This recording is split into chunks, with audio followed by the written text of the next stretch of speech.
I think it is very beneficial for children to see wildlife and enjoy the beauty of the creation. I hope that there can always be some natural areas accessible for city people and also wilderness areas where practically nobody goes, and wildlife can exist undisturbed. I love to look at the trees out here. I love to see the birds. We have a red fox that we see occasionally. Of course, we have chipmunks and squirrels.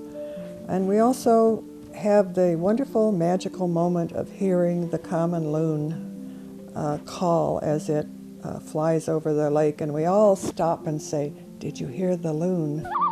So this place makes me feel restored and connected to the earth. And I really value the opportunity for everyone to experience something like this, no matter where they live, no matter where they travel, to be connected to the earth.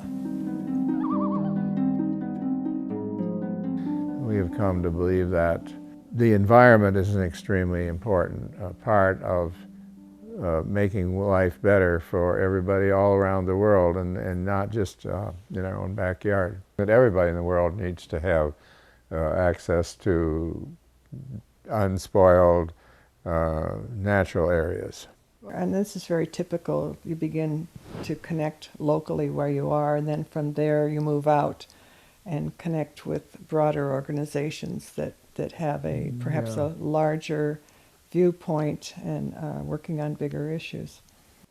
Without a satisfactory environment, if there is no clean water, if there's all kinds of pollution, and there is no agricultural land where people can grow crops, it's almost impossible by any kind of just charitable giving to help people now to ever get them in a better situation. All of our lives have been involved in trying to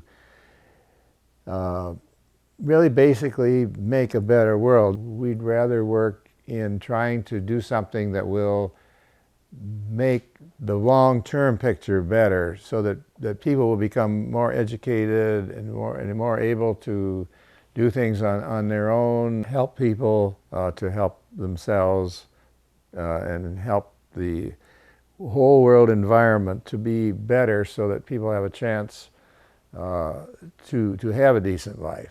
We believe all human beings have potential. We believe that all human beings, wherever they are in this world, whatever they were born into, whatever color of their skin, whatever language they speak, whatever their concept of God, all human beings are valuable, and that all human beings deserve the opportunity to grow and to develop and live life as best they can. So many millions of these people now are living in big, huge cities where there's millions and millions of people. And these children, they never get out to a place like Lone Tree Point to see the wild, to see the nature, to see that there are other forms of life than human beings that have some right to exist, and that they don't have the really spiritual experience of getting close to the earth, seeing the plants grow. One of the reasons that we support organizations like the Nature Conservancy and World Wildlife, they're working around the world to preserve areas so that there will be, not just in wealthy country like the United States, areas preserved, but areas preserved everywhere for people who really don't have very much opportunity or resources to get to such areas. There are limited resources in the world, and we would like everybody to be able to have the quality of life that we have as middle-class people in the United States. And we know there are billions of people in the world who live on $2 a day. There's only so much oil in the ground. Now, when we run out of all that oil, if we don't come up with some alternative, then everybody in the world is going to have a much poorer standard of living. And there is obviously some level of population, and I would assume that it's less than 6.5 billion that we have right now, which is sustainable. Otherwise, if we don't limit population, voluntarily, intelligently thinking about the limits, then I believe that the earth will deal with it. Some people who are concerned with these kind of problems may think that just preserving natural areas is sort of an elitist thing. If we do not preserve a significant amount of the natural environment, then water quality will deteriorate. The people that are having to get their water from the Ganges River, where up above people are running sewage in, and then they're washing their clothes in there, and then they're drinking it. That is not a sustainable thing, and so we need to preserve the headwaters area where the clean water comes from. And beyond that, we need to deal with stopping the pollution that is coming in. And so studies have shown that it's a much cheaper, for instance, for New York City to preserve the watershed that leads into their water supply than it is to try to purify water that has been already ruined by improper environmental practices upstream. 50 years ago, most people didn't know, didn't understand that there were these problems. The image of prosperity was 4 smokestacks belching out a huge pile of smoke. That was prosperity. That was what was great. There were cartoons in the Sunday paper, and there was that cartoon where the kids were out fishing and they'd always be pulling up a boot or a tire or something, and so people were thinking, well, that's what happens. People throw their stuff that they don't know what to do with, they throw it in the lake. 50 years ago, there were very, very few environmental organizations. The Michigan Nature Association that I support was just started. The whole Nature Conservancy was just started 50 years ago. And since then, of course, some of those organizations have been grown to be tremendous influences, making a lot of difference, doing a lot of good work. And so I remain hopeful. I recognize the problems are serious. I'm hopeful that there will be changes. Groups over the years has made a lot of difference, and young people particularly they're really concerned about these environmental issues. The children, you can't believe how much they are concerned and interested in this, and realizing, a whole different way of behavior than the older generation. I am optimistic that the human race will deal with these problems, but I want to be part of helping them deal with it. The college that neither of us actually attended, but where it so happened that we met, Olivet College has this motto now: education for individual and social responsibility. We are individually responsible for our own behavior, regardless of what handicap we may have in our upbringing and so forth. At the same time, we all are responsible for the whole society, the whole world, the whole creation. Social responsibility means that those particularly who are more fortunate do what they can to help others who have less. And since we really have been fortunate enough to have more resources than we need to spend, and we would much prefer to spend less, put more money into helping others. That's social responsibility. It's also individual responsibility.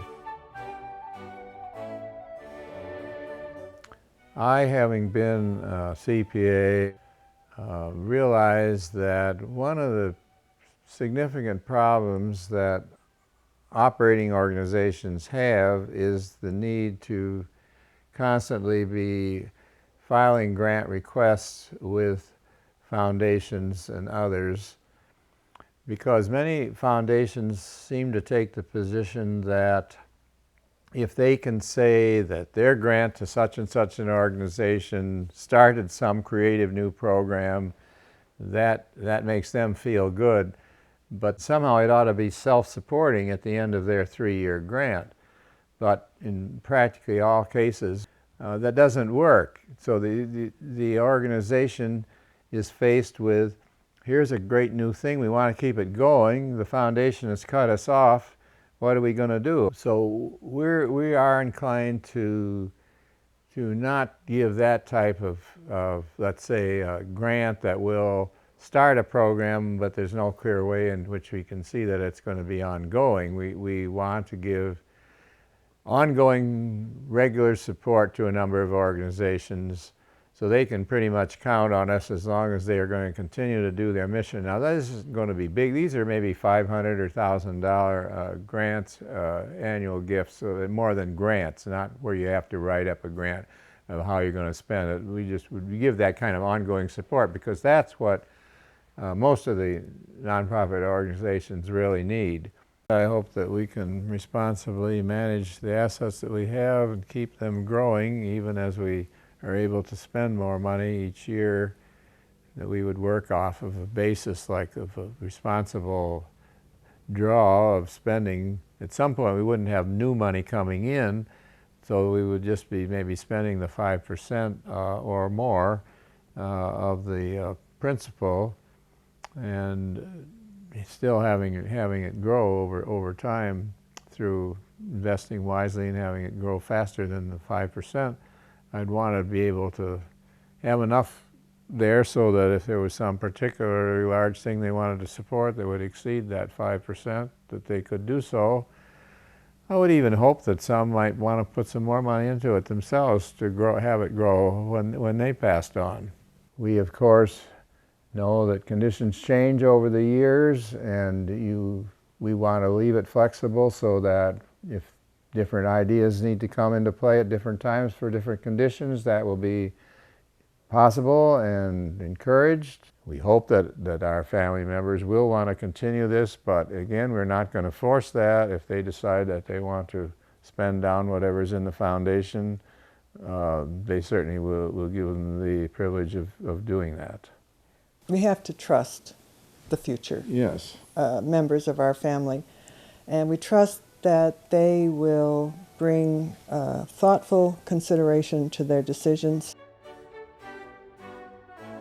One of the ways that our foundation is different from other family foundations is in the area of what is in the foundation world is called succession. We hear younger people whose parents or grandparents have founded the family foundation saying, well, Dad did this and it's wonderful what he did, but he won't let us participate in the decision making. We want everybody to have some participation, have some sense of it being theirs, their being important to it. In recent years, we have given an amount of money to the second generation. That's Peggy and Howard and Beth at this point. And we've said to them, you make the decision. You decide where you want to give this money. You do the investigation. And we'll probably say, that's great, we approve it. So far, we've been able to be very proud of what our children have done, haven't we? Yes, and we've gone along with their recommendations. Yep. I've been involved with Three Lakes Association practically ever since it started, which is, I think, about 40 years ago. My mother, way back, she went to some meeting or other where she met Bertha Dalbendick, who was the founder of Michigan Nature Association, and got inspired by the fact that they were saving natural areas, which she very much believed in. And because she did that, then I thought it was a good organization, so I continued to support it after she died. 50 years from now, our 4 grandchildren The Yeah. oldest one will be 60 years old Yeah. and will be a grandparent probably. So 50 years from now, there'll be a number of people, the family will be big enough so that some people may not choose to be part of the family foundation leadership, but I would hope that there will be enough members of the family, young adults and grandparent types, who will want to come together to talk about the concerns that they're most interested in and the ways that they can support those concerns and be helpful by making grants from the Family Foundation. And I would hope that regardless of whether they live abroad, wherever, but they would still come together and be able to be face to face with each other and enjoy being together and also enjoy the philanthropic experience.